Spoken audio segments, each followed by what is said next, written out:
Muy buenas tardes, alumnos del noveno grado, ¿cómo están? Les saluda la profe Romina.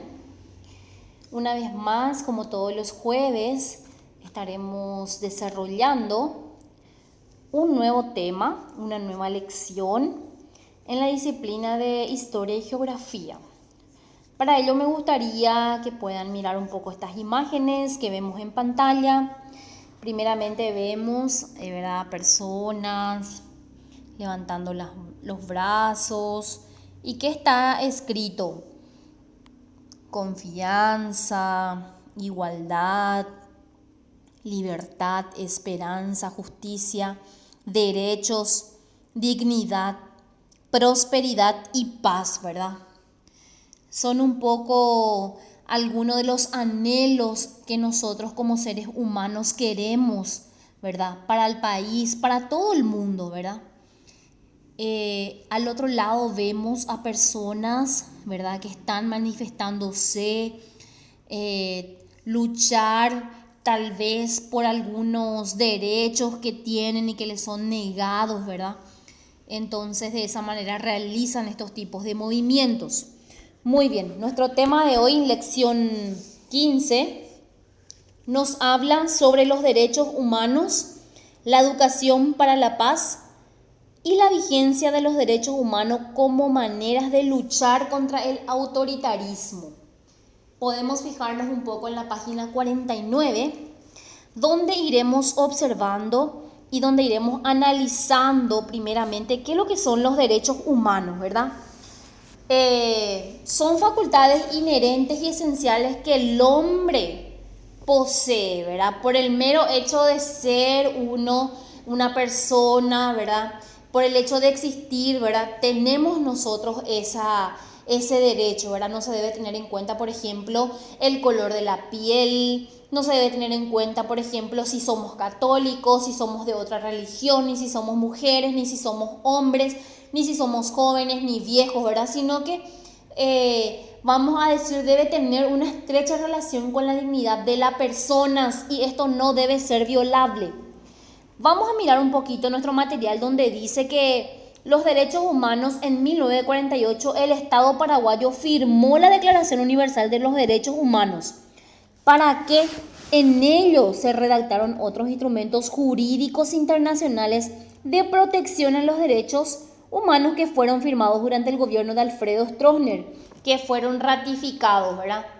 Bueno, nosotros estudiamos en la clase anterior qué es lo que significa, o sea, el gobierno de Stroessner, ¿verdad? Nos dimos cuenta nosotros que era una persona muy autoritaria, era una persona, vamos a decir, que quería que se tenía que hacer todo lo que él decía, ¿verdad? Lo que él quería, como él quería, ¿verdad? Nadie tenía derecho a opinar, ni mucho menos de contradecirle, porque pobre de esa persona que le contradecía a él, ¿verdad? Era una persona muy autoritaria, ¿verdad?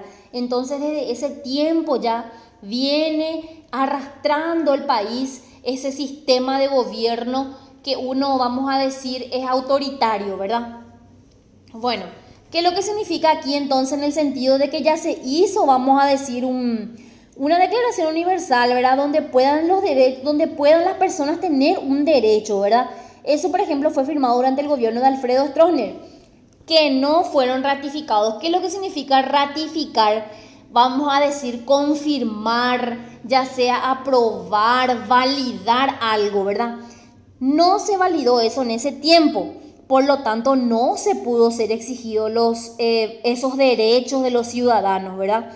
Luego, con la caída de Stroessner, ahí recién fueron ratificadas todas las leyes. Ahí sí ya cada uno de ellos, vamos a decir, fueron reafirmando, ya se comprobó alguna de las leyes, por ejemplo, ¿verdad? También, por ejemplo, la labor de los derechos humanos para la lucha contra el autoritarismo consistió en la concienciación de la población sobre la gravedad de las secuelas que dejó un régimen autoritario en la vida de la gente. Muchas veces nosotros solemos escuchar hablar que anteriormente en la época de Stroessner, ¿qué se sufría? Se sufrían muchos castigos, se sufrían muchas torturas, ¿verdad? Y el ciudadano y las personas no tenían ese derecho vamos a decir, de poder salvarse o de poder defenderse, ¿verdad? No había un documento que avale, mira, no, él es una persona y tiene derecho a una dignidad y a no ser tocado ni violentado, ¿verdad? En lo absoluto no había. Entonces todo eso vinieron arrastrando y hubo secuelas hasta hoy día en nuestro país, ¿verdad? ¿Por qué? Porque todas las personas deben tener el interés de evitar las transgresiones contra los derechos humanos, ¿verdad? Somos nosotros los primeros que tenemos que exigir eso, ¿verdad? En la comunidad, por ejemplo, se puede presentar orientaciones de cómo trabajar con jóvenes como agentes multiplicadores de la defensa de los derechos humanos, ¿verdad? Si nosotros no luchamos por nuestros derechos hoy en día, ¿verdad? Vamos a decir, ¿qué legado vamos a dejarle a nuestros hijos o a nuestros nietos, ¿verdad? Van a seguir sufriendo las mismas consecuencias, ¿verdad? Porque todo esto, vamos a decir, toda esta violencia son consecuencia de los gobiernos anteriores. Y las personas que están gobernando y que fueron gobernando después de Alfredo Stroessner también querían seguir ese régimen, ese sistema de gobierno. Pero ¿qué pasó? Hubieron muchas personas que se manifestaron y no, ya basta, ¿verdad? Nosotras las personas tenemos un poco el derecho a tener una dignidad, ¿verdad? Y empezaron a formar grupos y a trabajar. Ahora vamos a mirar un poco los grupos de los jóvenes. Por ejemplo, la lucha contra el autoritarismo es un tema central que se discute sobre todo en el tema hasta que todos tengan la misma idea sobre la forma de encarar la situación. Yo, por ejemplo, tengo que tener esa conciencia de que yo como persona, mis compañeros, mis amigos, mi familia, todos tienen derecho a una vida digna, ¿verdad? Por ejemplo, los jóvenes se deben poner en contacto con otros que tengan ideas y así poder discutir y proponer alternativas de solución, ¿verdad? Hoy en día, por ejemplo, vemos ya que los jóvenes ya no se callan más, ¿verdad? Por ejemplo, solemos ver en las universidades o en los colegios, cuando ellos se dan cuenta de que existe, vamos a decir, algún tipo de autoritarismo. Eso significa, Gina, que, por ejemplo, se le imponen a ellos las cosas sin que ellos puedan opinar. Entonces ellos ya realizan movimientos, los jóvenes ya se levantan, ya alzan la voz, ¿verdad? A través de los medios de comunicación para que se le pueda escuchar. Legitimación, dice. Los jóvenes, ¿qué hacen? Elaboran un proyecto de lucha contra el autoritarismo. ¿Y esto a quién le presenta? A las personas honestas con autoridad y lo explican sus deseos de ser apoyados. Muchas veces, por ejemplo, se realizan estos tipos de proyectos, pero ¿qué pasa? No hay alguna autoridad que apoye este proyecto y se queda otra vez en el oparaí. O pues está pepeja o qué inhala proyecto, ¿verdad? Sin embargo, siempre hay que tener en cuenta que tenemos que, vamos a decir, llevar a personas que realmente son entendidas y que quieran apoyar a los jóvenes, ¿verdad? Por ejemplo, formar grupos de apoyo, ¿verdad?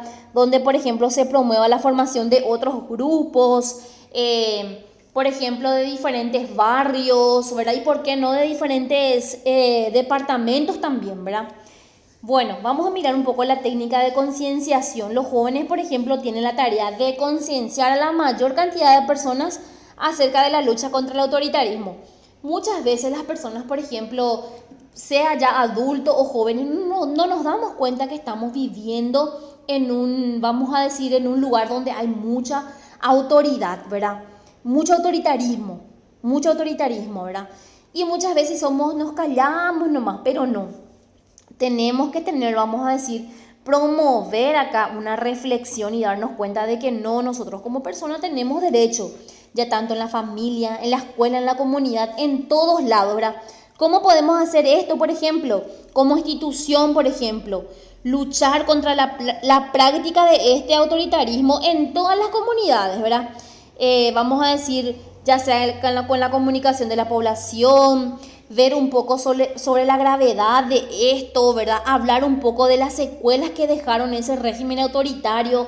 Ustedes, Pico, quieren otra vez que nuestros hijos, nuestros nietos sigan con este sistema autoritario, ¿verdad? No, ya no da gusto estar bajo, vamos a decir, el yugo de una persona que no quiere escuchar al pueblo, ¿verdad? Porque nosotros somos un país donde debe haber la democracia, ¿verdad? Se nos debe escuchar por sobre todo y no hacer lo que quieran nomás con nosotros. Muy bien, vamos a mirar un poquito nuestro ejemplo, ¿verdad? Es cortita la clase de hoy, súper fácil, ¿verdad? donde dice, explico brevemente de qué forma se puede luchar contra el autoritarismo. ¿Qué es lo que nosotros podemos hacer, verdad? ¿Cómo podemos luchar nosotros? Como ya dijimos, ¿verdad? Por ejemplo, hablar en todas las comunidades, en todos lados, en la casa, en la familia, en qué es lo que consiste y cuál es la gravedad y la secuela que fue dejando este régimen anteriormente. Escribo ejemplos del autoritarismo. El autoritarismo en la familia, por ejemplo, ¿verdad? No significa, Gina, por ejemplo, que mi mamá me manda algo y yo no hago porque no quiero nomás. Pero andas y dice, Gina, autoritarismo, ¿verdad? Porque hay, vamos a decir, tener una autoridad es muy diferente, ¿verdad? En la casa, por ejemplo, muchas veces de repente nosotros, hay hermanos, por ejemplo, que no nos quieren luego escuchar, no, tu opinión no vale, se la manda, Gina, ¿verdad? De repente es así. De repente también en la escuela también, ¿verdad? Si de repente hay profesores que, por ejemplo, no lo que vos pensás no está bien, lo que yo digo porque yo soy la profe y yo soy la que mando, Gina, y no te quiero escuchar a vos. Ahí también es un ejemplo de autoritarismo. En la comunidad, en el barrio, por ejemplo, si de repente se va a formar o que, vamos a decir, se forman así comisiones vecinales y hay una persona que es de lo manda se pagan dos en Duseima, vea, peja ento ya popana, ¿verdad? Eso también es una forma de autoritarismo. Y luego dice, escribo formas en que se puede luchar contra el autoritarismo. ¿Cómo es lo que podemos luchar contra el autoritarismo? ¿Qué es lo que podemos hacer? Formar grupos, concientizar a la gente, ¿verdad? ¿Qué más? Muchas cosas más podemos hacer, entonces eso ya van a ser de ustedes. Y por último dice, escribo frases que ayudan a promover la educación para la paz y la vigencia de los derechos humanos como maneras de luchar contra el autoritarismo. Vamos a ir escribiendo, por ejemplo, algunas frases donde promovamos un poco la educación para la paz, ¿verdad? Para que no haya más, por ejemplo,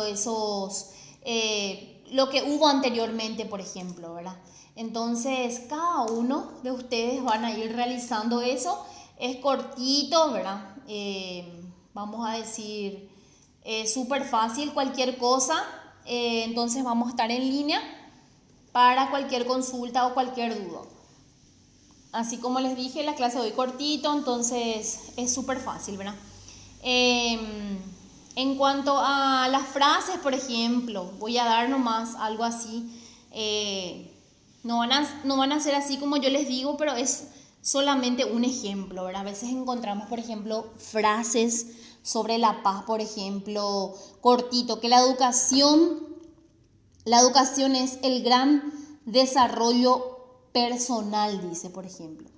Todo el mundo habla de paz, pero nadie educa para la paz, dice otra persona, ¿verdad? Diferentes personajes que van hablando un poquito, ¿verdad? Sin educación no hay tolerancia, sin tolerancia no se alcanza la paz, dice. Y esos tipos de frases, entonces, lo que van a ir ustedes realizando. Y como por lo menos van a escribir dos frases, ya basta, ¿verdad? Bueno, entonces nos vemos en la próxima clase. Que tengan una buena tarde.